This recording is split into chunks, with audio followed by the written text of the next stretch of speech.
Ousmane Bangoura, bonjour. Bonjour. Je rappelle que vous êtes le vice-président de la délégation spéciale de Matoto, mais en même temps un membre de l'UFDG.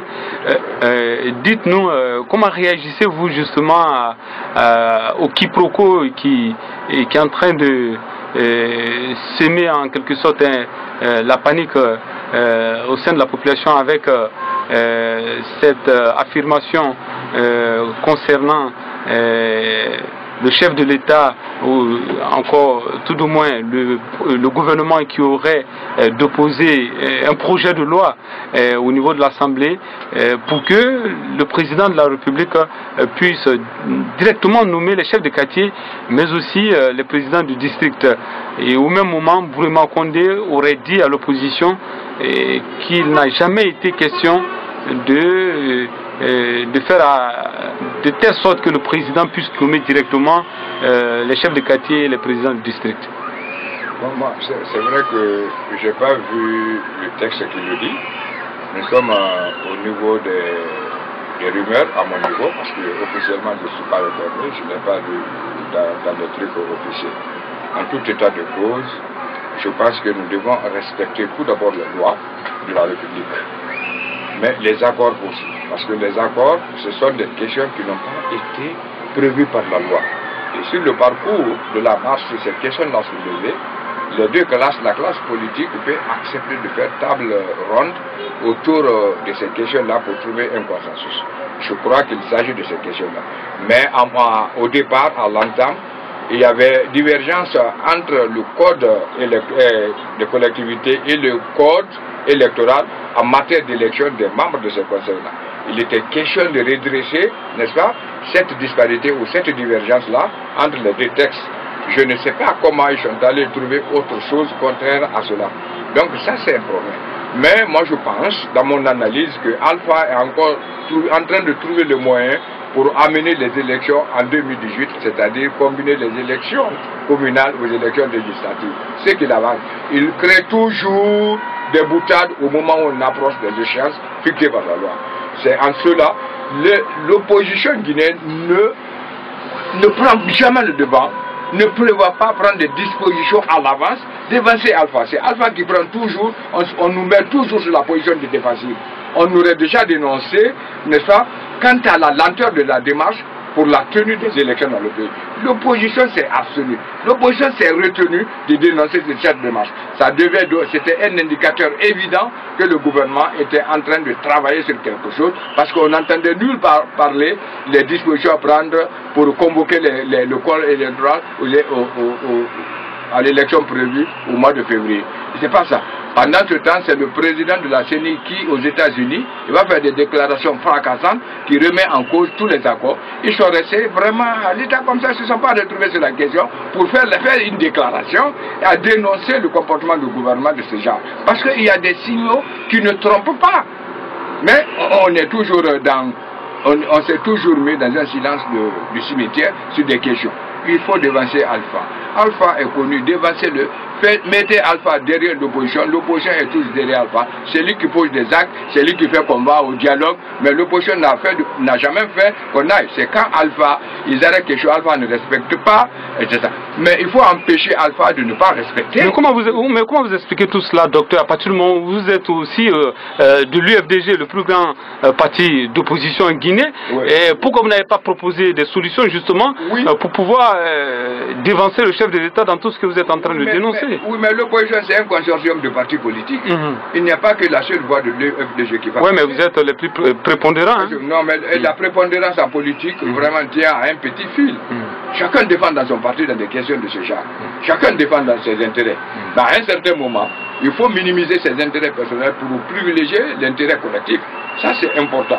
On est dans ça. Nous avons dit que l'objectif ici, c'est déboulonner ce régime-là qui est en train de ruiner et tuer les Guinéens à petit feu. Donc, et qui demande même un troisième mandat, ça se dit quelque part. Dès que c'est préparé, ils sont en train de tâter le terrain. Et là encore, l'opposition est là, il accepte, c'était. Je crois que c'est banal. Les hauts placés de l'administration, que ce soit Bagal Condé, que ce soit le gouverneur, que ce soit le préfet, le disent, ça ne préoccupe pas l'opposition, on se tait. Mais Qu'est-ce que vous aurez voulu que l'opposition fasse en ce moment, justement, surtout face à... Il y a tellement d'actions à prévoir dans ce genre-là, parce que... Quoi, par exemple? Mais il y a les manifestations de grande ampleur. Mais les manifestations n'ont rien donné depuis 2013. Oui, mais ça peut donner, c'est-à-dire, c'est quand on fait aujourd'hui, on abandonne. Quand on a dit on sort pour une fois, tant que c'est pas réglé, nous avons vu. Quand vous sortez ailleurs, quand on dit c'est pas réglé, c'est pas réglé, ils n'ont qu'à venir massacrer les populations, c'est pas réglé, c'est pas réglé. Il faut qu'on arrive à ça. Mais vous sortez, après vous rentrez. Oh, les conditions financières. Vous voulez une manifestation qui va se poursuivre sans arrêt? Ah oui, mais qu'est-ce que tu as vu sur la place Tahrir? Mais vous savez que le Guinéen vit du quotidien, comment les gens vont travailler. Si vous avez peut-être de quoi vivre des mois à la maison, mais certains ne l'ont pas, hein, ils sortent pour gagner 6 mois. Si vous avez trouvé une place en ville ici, vous vous regroupez, vous vous relayez, d'autres vont chercher à manger, d'autres restent. D'abord, il y a des manières de tenir la faim, on le sait très bien, qui empêche d'aller uriner, mais on est toujours le ventre pression, on est déterminé. C'est par ça que les Égyptiens ont réussi à déboulonner et Sadat. Et je ne comprenais pas Sadat, comme elle s'appelle, le président égyptien là. C'est par cette voie-là qu'il réussit à le faire. Donc je crois que la pratique là est réelle. Il ne faut pas sortir, tu vas fatiguer les populations. Demandons aux populations d'occuper une place publique pendant toute la durée du temps, jusqu'à ce que nous voulons soit obtenu. Je crois que si l'opposition ne parle pas à temps, nous allons rester dans ce dialogue là, ça ne nous amène à nulle part. Alpha nécessitera de faire le harakiri à l'opposition et à nos risques. Vous pensez que le quiproquo autour justement de la nomination directe des chefs de quartier et des présidents du district par Alpha Condé n'est qu'une mesure dilatoire? C'est une mesure parce que ça n'existe nulle part, ni dans le code électoral. Ça fait perdre le temps. Oui, c'est faire perdre le temps pour amener les gens à discuter et prendre de l'espace et jusqu'à la sortie. Maintenant, on dit on ne peut plus tenir les élections. C'est ça le calcul d'Alpha. Écoutez, Alpha a fait de manière qu'en 2010, nous avons vu, le second tour était prévu pour 15 jours. On est resté, il a tenu tout le peuple pendant 4 mois. Il a fait l'embellie sur son élection. Pendant ces 4 mois-là, on est là, on est croisé, on le regarde faire. Ça, c'était un exemple. On a tout fait, les élections communales, il n'y a pas ce qu'on n'a pas fait. On a obtenu les élections législatives qu'après 3 ans de son règne. Tout cela, on est là. Il faut qu'on arrête. Alpha n'a qu'à arrêter. Il ne faut pas qu'il prenne le peuple de Guinée pour emporter la figure humaine encore une fois. Alors, je crois que encore une fois, c'est à la classe politique, naturellement, notre pays est organisé, est structuré, organisé. C'est les partis politiques qui sont les répondants des militants. Il y a la classe, naturellement, il y a la société civile. À cette société civile de jouer son jeu, de cesser de jouer le jeu du régime. Ça, c'est connu de tout le monde. Il faut jouer franc, il faut militer pour la société civile, donc les citoyens, les populations. Il faudrait que les partis politiques, n'est-ce pas, mobilisent, organisent, rassemblent les militants pour une cause commune, la cause de la Guinée.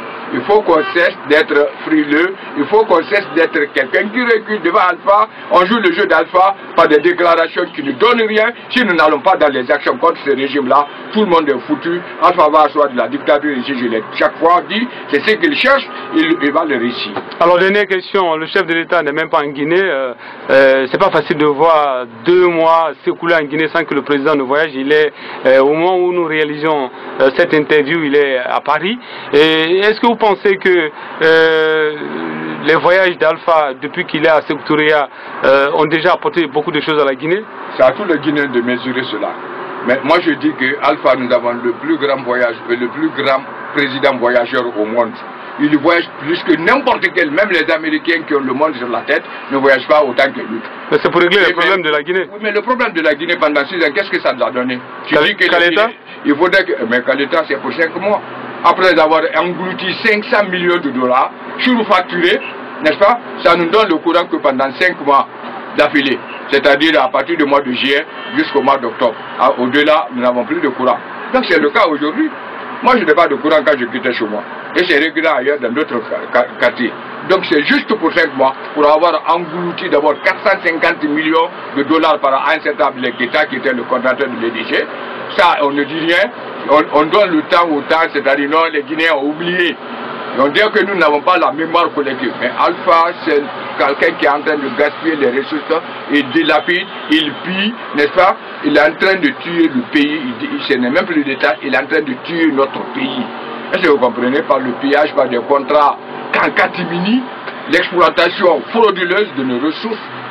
minières et d'autres ressources. Un jour, si l'UFDG est au pouvoir, est-ce que vous allez juger Alpha pour tous ces crimes économiques? Absolument, c'est pour le peuple, nous n'allons pas tolérer ça.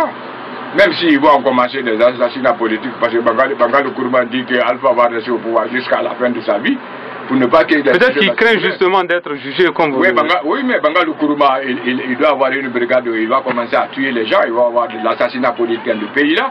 Tout le monde, c'est lui qui va s'opposer à son projet de révision constitutionnelle, je crois, ils vont t'abattre chez toi-même, comme c'est le cas aujourd'hui. Mais nous disons ici, nous n'avons pas peur de mort, c'est-à-dire qu'on te tue pour la politique, ou qu'on ne tue pas pour la politique, tu mourras un jour. Et je comprenais, celui qui a tué Mobutu, celui qui a tué Patrice Lumumba, il est mort. Et je comprenais. Celui qui a tué les prisonniers au Cambodge, il est où aujourd'hui? Il est mort. Donc tu peux tuer quelqu'un pour ses idées, pour ses opinions, mais un jour toi tu vas mourir aussi. Mais parce que tu es aux intérêts aujourd'hui, tu es en train de brasser des milliards. Celui qui veut dire le contraire de ça, tu l'assassines. Alors, je ne sais pas où allons-nous. Donc, nous sommes prêts, on va défendre la cause de notre pays. Nous n'avons pas peur de mourir parce que dans la vie, maintenant, il ne nous reste que cette mort. On ne sait pas quand elle viendra et par quel moyen elle va nous atteindre. Donc, nous n'avons pas peur de dire la vérité, de défendre les causes de notre pays et défendre vraiment tous les Guinéens d'entendre. Tant pis qu'on en meurt, ça serait une mort très noble, comme un militaire au front de combat pour défendre son pays. Nous sommes de ces gens. Docteur Ousmane Bangoura, merci d'avoir répondu à nos questions. Merci bien. Merci.